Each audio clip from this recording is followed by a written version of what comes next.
So what has YouTube become? What is YouTube? In some senses, we're exactly the same as where that video started. We are a place where our objective, our mission is to give everyone a voice and show them the world. And that means two very specific things, which is if you have an idea, a thought to share, then Bullshit. you can do that with the world without any gatekeepers, without anybody telling you that you don't Bullshit. look the right way or you don't Bullshit. sound the right way. We are an open platform. Straight that way. So that's bullshit. one side There's the first lie. Of our mission and what we are. Here comes the next. Tens of millions of creators that are on our platform come from.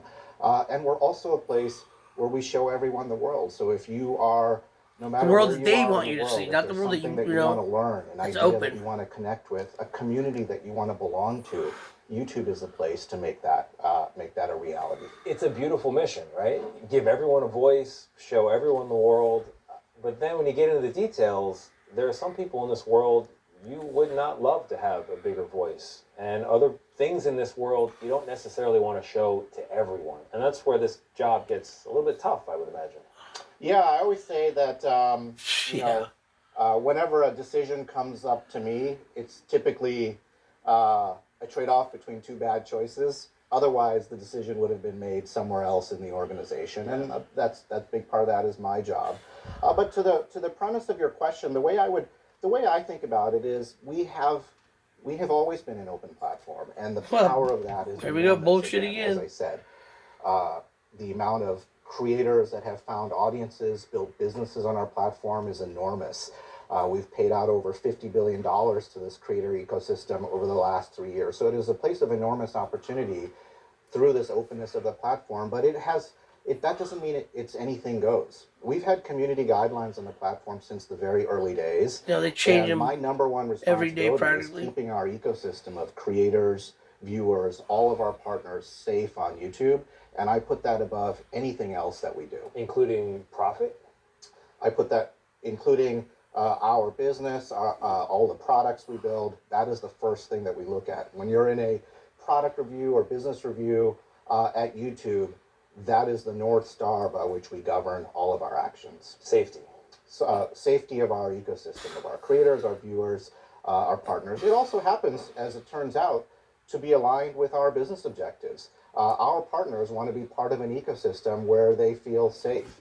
And a big part of that is having community guidelines, clear rules of the road that we publish on our website, and enforcing them equally across all our stakeholders. I want to talk about one recent decision, a policy reversal. So around the 2020 election, YouTube was taking down or de-emphasizing content that denied the results of the 2020 election. Yeah, like more recently, I think just in June, barring our free speech, stomping on our civil liberty. Again, allowing content that undercuts the legitimacy. Because the Democrats needed that because now they're going the other direction now. Because they're going to plan on protesting it. Etc. What went into that reversal? Yeah, I mean, the first thing I'd say, Tony, is that as you know, elections are the bedrock of our democracy. No shit. The bedrock of democracies all over the world. We just don't talk about them? Don't challenge them? I take very seriously because as we talked about, they're in your pocket. You're in their pocket. What happens on YouTube. So a lot of this political discourse during an election season, leading up to an election season, is happening on our platform. And we have a set of rules, our election integrity policies, that don't allow content that might mislead people in terms of how to vote, encourage people to interfere in the voting process. We raise up content from authoritative sources when people are looking for news about candidates or politics, including the videos from CBS, the CBS channel on our platform. And so that's a bit of the backdrop. And in the case of the policy that you're alluding to, we always remain flexible in terms of our policies, in terms of the broad sort of changing environment.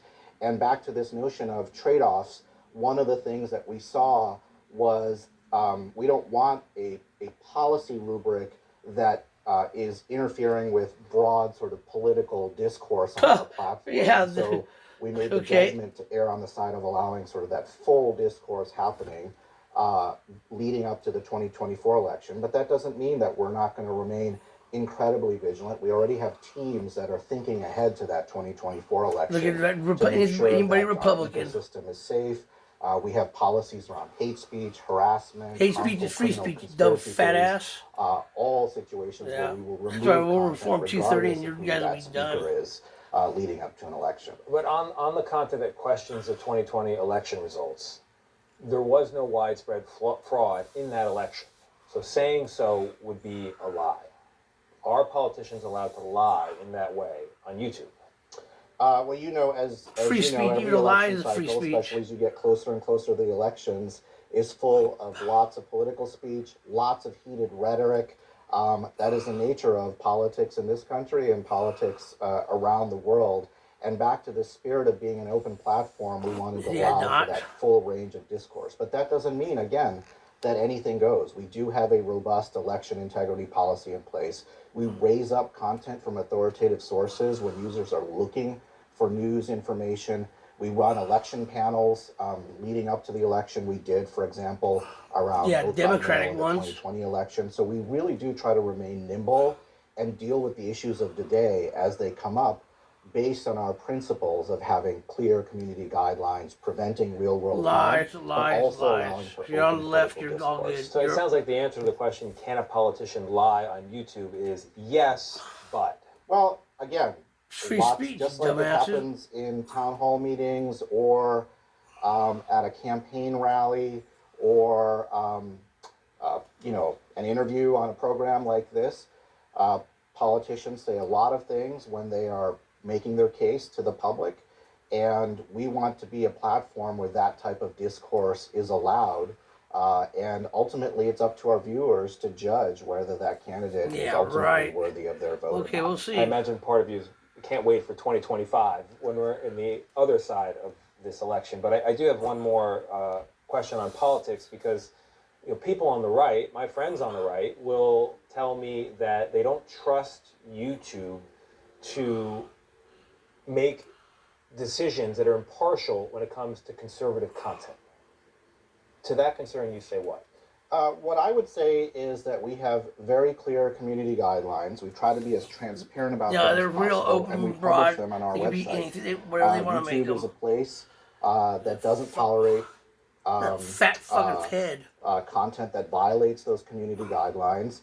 See how it changed real quick? When those community guidelines are violated, and we've detected that, regardless of who the speaker is, who produced the content, we remove those videos, regardless of any sort of affiliation, political affiliation, regardless of any characteristics. Because we're a video platform, what's important is what's in those four corners of the video, and we make that judgment regardless of who the channel owner is, who the speaker is, and we try to be as effective and efficient as possible in terms of enforcing these community guidelines. And that's really the best we can do.